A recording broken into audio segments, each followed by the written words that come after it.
Welcome back to the Get Unstuck and On Target podcast. I'm Mike O'Neill with Bench Builders, and we specialize in helping leaders solve the tough people problems that are slowing their company's growth. Joining me today from Portland, Oregon, is Patrick Galvin. Patrick is the co-founder of the Galvanizing Group, a learning and development company focused on trust-based relationship building. With a best-selling book series, a unique cohort coaching program, and an online learning curriculum, the Galvanizing Group offers companies and teams a methodical approach to improving loyalty, referrals, and sales through better relationship building. Welcome, Patrick. Hey, Mike, thank you so much for having me on. Patrick, I'm looking forward to this conversation because we had a great visit prior as we were kind of booking to get you on this podcast. And I was specifically interested in us spending some time about your latest book. The full title is The Trusted Way, a story about building a life and business of character. Yes. And as I understand, this is a follow-up to your bestseller that came out about 5 years ago, The Connector's Way. That is correct, Mike. Yeah, The Trusted Way is something I'm very excited about. It came out in June of this year, 2021. And my first book is The Connector's Way, a story about building business one relationship at a time. Both my books are parables, so they're lessons embedded in stories. And the story of The Connector's Way is of somebody who's trying to build a business through marketing and advertising, not succeeding very well. And through a series of mentors, he learned 7 essential rules for building business one relationship at a time. I have traveled around the country a lot since then, talked to a lot of people who've read the book. Some people take those lessons, apply them, and see a huge difference in their business. Others have not. And I've always been wondering, well, what's the difference? And usually it's that foundation of trust that when people layer on whatever relationship building activity, and they are trusted by that customer, that prospect, that referral partner, it's going to work out really well for them. But if they're seen as just doing relationship building, it can be perceived as manipulative unless there's that foundation of trust. So I wanted to lean into a story about trust development, and we can get into why I chose Rotary as my example, and I based the Trusted Way around Rotary's FourWay Test. I am looking forward to discussing that. I'd like to go back to this notion of trust, and that is how foundational it is. This is going to be a little bit unfair question. I'm going to ask it nonetheless. Trust. How do you define trust? For me, it's credibility, really. And it's credibility built up over time. There's a lot of academic definitions. It's one of these things, like you know it when you have it, and you certainly should feel it when you don't. And it doesn't happen overnight. It's not this granting, I'm a person of integrity. If you have to say that you're a person of integrity, it means you're probably still working on being a person of integrity. So trust is best measured through those daily actions and activities you have with the people around you, friends, family, and the people you do business with. And we all know people who we would trust with our lives based on that track record that they have with us of always coming through. And sadly, it's not taught in business schools. Some people have the good fortune of having parents or other folks who will, indoctrinate them in the importance of it and show them what it means. But it is foundational. And I just wish that it was knowledge that was shared on a more widespread basis, which is why I wrote the parable. You're using parable for these first 2 books. What is it about parables that works so well for readers? People connect with stories. So there's a lot of facts and figures out there. We are inundated with data. Mm-hmm. Right now, you can go onto Google and get a much more complete definition of trust than the one I just gave you. You can get data surrounding trust. And I could read that, you could read that. And then if you were to test us on it tomorrow, it's like, okay, what was that stat on how many people? Maybe you'd remember if you have a good memory, but a story you're going to remember. So parables, think about the foundation, the textbooks of all the major religions. They're all basically teaching through parable, teaching through story, because we connect. We go back to the Neolithic times and sitting around the campfire, sharing those experiences and stories out on the hunt. And we haven't changed as a species. We remember and are triggered by and are moved to do things based on our own stories and the stories that we hear from others. Patrick, what brought us together originally was a Rotary connection. The Rotary Club is a civic organization that is found all over the world. But may I share with our listeners, if you don't know about Rotary, it has 1.2 million members, as their website would say, spread out over 35,000 clubs in over 220 countries. You're a Rotarian, I'm a Rotarian. We both have been in presidential roles. But one of the things that when you join Rotary, when you're invited to join Rotary, that I'm mindful of is the Rotary Club is structured differently than other civic clubs in a variety of ways. One, let me see if I'm going to say this right. This will be a good test for me. And that is, you are there to represent your profession. And the goal of a Rotary Club is to have a diversified club such that there are multiple professions represented in the makeup of the membership. And as I understand, the original Rotary Club, which was based in Chicago, the notion of Rotary is that members would come together and they'd meet in their place of business and would rotate from business to business. Does that come close to your understanding of how Rotary got its name? You're 100% right on that one. Or we've read from the same text, so yes. Well, I've been a Rotarian for a long time, but one of the things that is also instilled in a Rotarian is this Rotary FourWay Test. And you have married it up in the parable. Can you walk us through what the FourWay Test is? So the FourWay Test has been around since 1932, and it came about because a gentleman was stepping into a very difficult role in 1932, the depths of the Great Depression, and he was an up-and-coming young executive who took on leadership of a company that was on the ropes. And he looked at his industry, saw that he couldn't beat his competition on price. Everyone had cut their prices during the Depression, couldn't beat his competition on product mix. His competitors had more products. But he saw an opening to really become the most trusted cooking products company in America, cooking ware company. And he realized that if he wanted to have that reputation for being the most ethical company, a lot of companies were cutting corners during the Depression. He needed to have a simple series of guides to kind of help him out with that. So one day he's in his office, he was man of faith, so he was praying, and he came upon 24 words split into 4 different parts on how to be a trusted person based on the things you think, say, or do. He wrote it down. It hasn't changed since that day that he wrote it down in 1932. And it's very simple, 24 words. I can share it with you. First principle, is it the truth? Second principle, is it fair to all concerned? Third principle, will it build goodwill and better friendships? And the fourth principle, will it be beneficial to all concerned? And before he announced this notion before everyone in this company, he said, I want to see how I do by this standard. And he said it just absolutely changed his behavior over the course of a few months. And it made him make more trustworthy decisions. And he introduced it to his management team that represented various faith traditions. He wanted to make sure he wasn't imposing his own religion or moral values on others. And they all said, no, this is true to my faith, it's true to my beliefs. And long story short, company got turned around over the course of a decade, became the most trusted cookware company in America. And this gentleman went on to become Rotary International president. He gifted the FourWay Test to Rotary in 1952, gave it the copyright. And from there, it sort of flew around the world.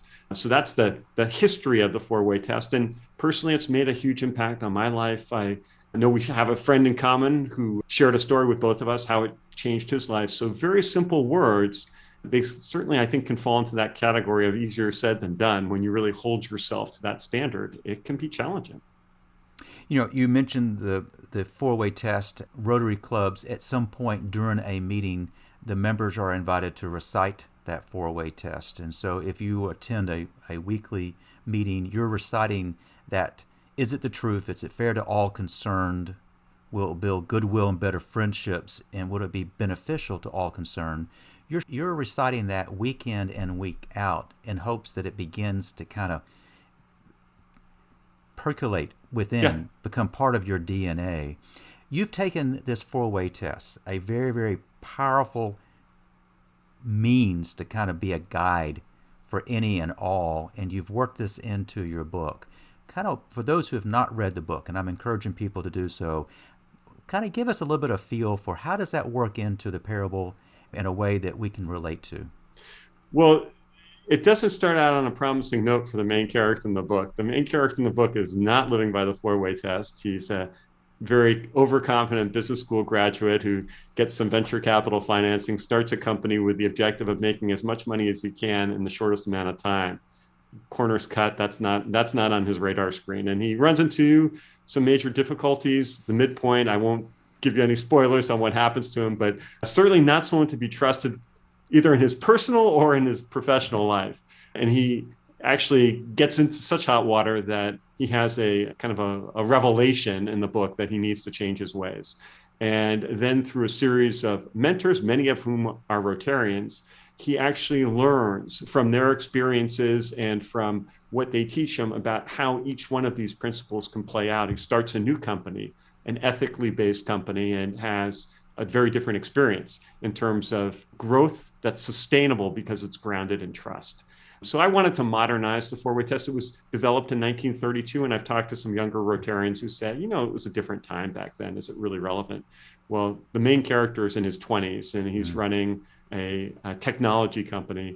And really just look at the headlines, whether it's business, politics, personal choices that people make that are not grounded in the sort of decision-making that engenders trust. The FourWay Test is more necessary than ever. I mean, I think we are in a trust-challenged age, and it's just, unfortunately, it's not taught. So this guy went to business school. He didn't learn in his business school. I went to business school. I didn't learn in my business school either. You can read books on trust. They're very convoluted. They're very academic sounding. They're very dry. And you walk away and you don't remember them. So the power of the FourWay Test is its simplicity and its applicability. The key is to apply it. Yes, it is. And we've recited it probably twice now thus far. And for those who are listening, they can almost probably parrot it back. But it's the application. Yes. And the application can be both in your personal and your professional life. I know that this book has just been published. We're recording this in early November, so it's only been out for a relatively short period of time. It's got to be gratifying when you do go to the effort of writing a book, to be able to speak to people who've read the book and hear stories.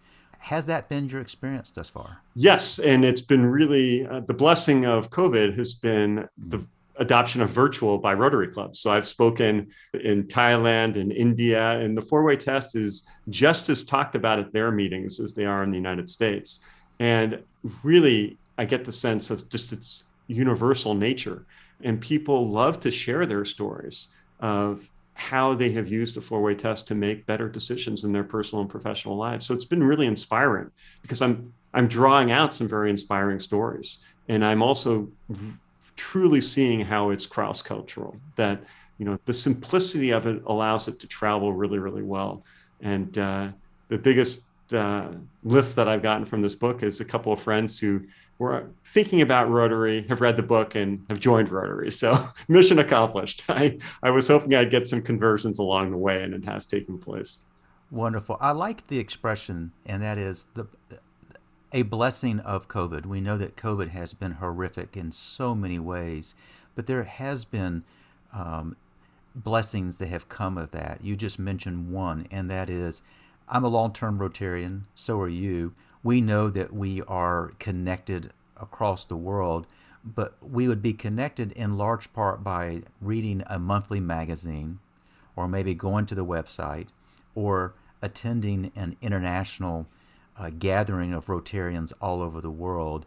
But COVID has enabled the technology we're using right now, to be literally face-to-face with someone literally across the world, often in a different time zone, maybe or maybe not sharing the same language, but the ability to connect, embracing technology, and to come to the realization, boy, oh boy, it doesn't really matter where you are. We're all dealing with the same issues.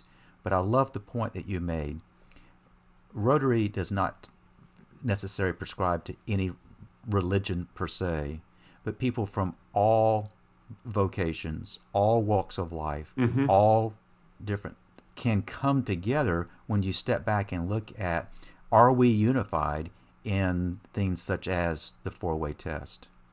And service above self. And this is basic cornerstone, we call them apple pie issues here, but just good ethical concepts and principles.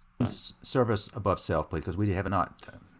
So Rotary is a service organization. I was membership chair of my club for a couple of years, and people would say, hey, if I join Rotary, is it going to be good for my business? The answer is yes. But the real answer is, but don't push that. Don't push that. Join for service. Business will come over time. But if you join for business, you're not going to probably be in our club for very long, because people are going to let you know we're not a networking group. We're not about passing leads. We're about serving the community, both locally and internationally. Rotary International does wonderful international work. So service above self is just a very simple way of saying, that's what our focus is how do we help others locally, internationally, what have you. And when you work side by side with other Rotarians in your club and you get to know them, you get to trust them. Kind of going back to the original part of this conversation, what is trust? Well, trust is developed over time, and it's not what people say, it's what they do. So, it is great for business. Of course, it's great for business because you see what people's value systems are by their service above self. And in the words of my friend Bob Berg, who wrote the book, The Go-Giver, at the end of the day, people want to do business with and refer business to those who they know, like, and trust. So there's no better place to develop relationships of trust than Rotary. This may sound like a Rotary infomercial. I don't know necessarily. I'm sure Rotary is okay with that. I'm sure they are. But let me kind of piggyback what you just said, and that is kind of the motto of service above self. The mission for Rotary is we provide service to others, promote integrity, and advance world understanding, goodwill, and peace through our fellowship of business, professional, and community leaders. And so you can see how it has universality all throughout it. Patrick, when you're not talking about your Rotary experiences, you're running a very successful business. Can we talk a little bit about the Galvanizing Group? I introduce as a learning and development company, and you do some things that I think are a little bit different than I have seen before. The cohort coaching program in particular kind of caught my attention. Tell us a little more about what that is and how it works. Well, our company has grown over time into the specialty area that we have, which is helping companies and individuals build trust-based relationships.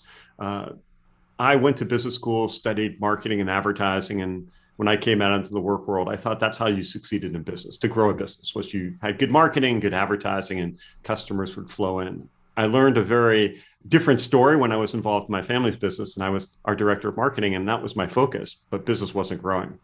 And then I joined some groups, did some research, and I discovered that it didn't matter the industry. Those companies that focused on relationships were doing much better than their peers. And that was the aha moment for me where I said, okay, this is going to be our focus. So we have been evolving over time to figure out the best way to impart this information. So initially, we were helping companies with their marketing and communications that would get the idea out there that they were a trusted source. But then we really realized that we needed to work with individuals within organizations. So the Connectors Way, when it came out 5 years ago, got me traveling and speaking about relationship building, how important it is, how to do it, some simple rules to follow. People would nod their head, take notes, but folks tend to revert to the norm. Whatever it was before they were doing before the speech is what they tend to go back to.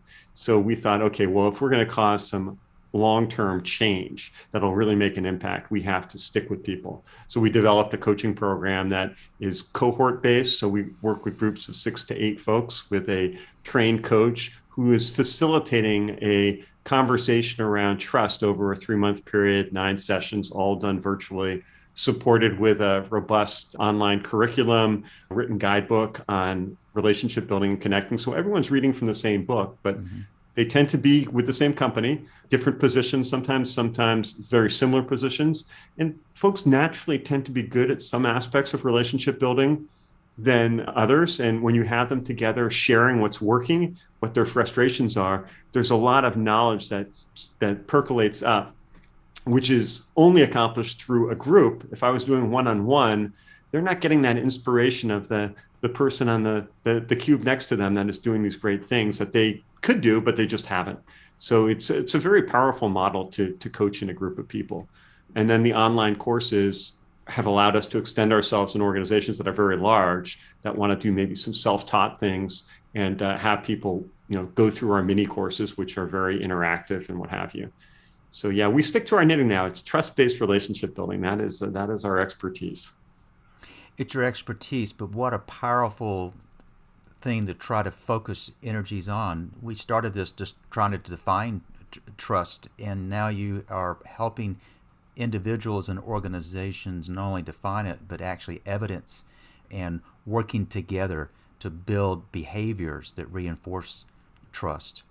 When you mentioned that you work in a family business and things were not kind of growing, and you kind of came to some conclusions that you did, the theme of this podcast is get unstuck and on target. There's your story right there. Well, it's your call. Yeah, What would you be willing to share with our viewers and listeners? Any examples you would like to share of getting stuck? I'll go back to that story because it was a perfect example of getting stuck. So I went to a good school, studied in marketing, worked for a couple of companies before I joined my family's retail furniture business. And my dad said, "Hey, you're the marketing guru in the family. You got the fancy degree. You take over and see if you could do better." And I was really good at spending money. So in my first year in the family business, I spent my annual budget in about 5 months. It was about $250,000. And I remember being in my showroom next to my dad one day, looking out on rows of furniture with no people in that showroom. And the same was true in our other showrooms. And he turned to me and said, "So this is what $250,000 buys."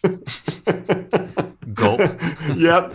So then I think, okay, well, this is not the way it was supposed to work out. I mean, I got a good advertising agency. I thought I had a good creative campaign. I thought I was in the right channels. I did all the checkbox things that you do as a marketer, but it wasn't working. And then I started talking to friends in an organization called YEO, the Young Entrepreneurs Organization, which is now called EO, the Entrepreneurs Organization. And what I learned is the real successful people weren't doing it through marketing. They knew their customers. They were communicating with them in such a way. They had relationships with them that got them coming back in and sending others. It was as simple as that. And that is not what I learned in my marketing program. So it really caused me to shift gears, spend more time training our frontline salespeople, give people a better experience, a remarkable experience so they come back. They tell it to their friends, family members, work colleagues, what have you. Communicate in a more interesting way, not advertising, not prices, but how do you set up the optimal home office? How do you, add on to your furniture system? Give them information they could use, do in-store events, just figure out ways to build a deeper connection. And we did it. In over 3 years, our sales went up 300%. Our marketing expense actually went down about 25%. I had so much fun doing that my dad and I might have a great relationship, but I realized that I was not cut out for retail furniture. So 20 something odd years ago, I left the family business and started this company with a focus on relationship building because I saw how well it had worked for us. I saw that it was working for others, and so many companies just, unfortunately, they never get to the point because they go under because they're trying all of these shiny objects out there, and that's not really what it takes. Patrick, we have covered a number of topics. I wanted to make sure that we spent some time on your latest book. It's an excellent book, but as you reflect back on what we've discussed as we've recorded this podcast, what do you want to make sure our listeners have in the form of takeaways? Well, the FourWay Test is a great takeaway. If they go to Wikipedia, they don't even have to buy my book. They just put in the FourWay Test and you have the history of the FourWay Test. You can actually see the words written down. That's a wonderful takeaway. If you want to, how do I become a person of integrity and trust? That'll be fantastic guidance. If they want to have that really come to life, then by all means, get the trusted way. And it's such an important part of this big picture idea that I want to get across, which is business is all about relationship building. Right now, probably a lot of your listeners, viewers are making plans for next year, what they want to achieve in their businesses in 2022. What I would encourage them to do, and this is what we do in our coaching, is what is your relationship building action plan? It's great to have business goals, but goals should be associated to people, both inside your organization and outside your organization. So take some time to think about what are the relationships that you have to get that success to actually happen. And you may find that a list of goals is not going to happen if you just kind of keep doing what you're doing and still connected to people in the way you're connected. You might need to deepen your connections with people. You might need to reach outside your existing network to develop some new possibilities. And post-COVID, what's exciting is a lot of groups are coming back and meetings face-to-face are becoming normal again. So 2022 should be a year of opportunity to grow your business through better relationships. So yes, set some pretty huge goals for yourself next year, but to make those happen, map them back to the relationships you have. Because if you do that, if you tie what you want to achieve to the relationships that you have and those that you need to develop, then those goals are not pie in the sky, but they actually have a chance of happening. Patrick, as you're describing how relationship building can be so powerful from a customer standpoint, I'm drawing on my HR background, and it equally applies to relationship building within the organization. Absolutely. Yeah. And we didn't get that when we started doing this. We were always focused on the external relationships. And what we've discovered is companies are hiring us because bringing small groups together, having them talk about this is a wonderful way to build internal relationships. And that has tremendous value for organizations. So it's exciting that people, when they really focus on it, it just opens up all these possibilities that they just haven't envisioned before. You said it's exciting what the possibility is. I can just sit here and reflect on what you've shared with us thus far. The excitement comes through in your voice. Your eyes kind of light up. If folks are listening and watching and they want to reach out to Patrick, what's the best way for them to connect with you?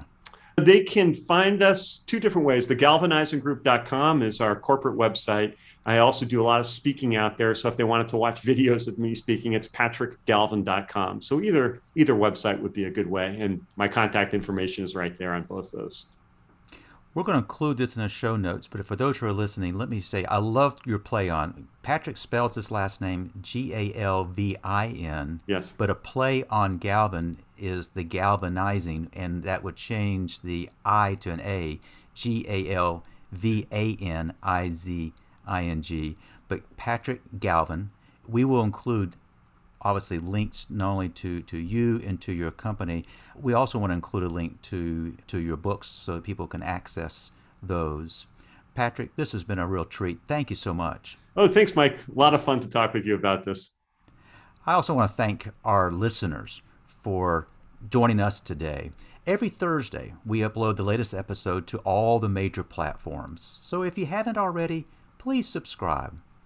But if you are an entrepreneur with big dreams, but you're tired of letting your business keep you up all night, it's time to take action.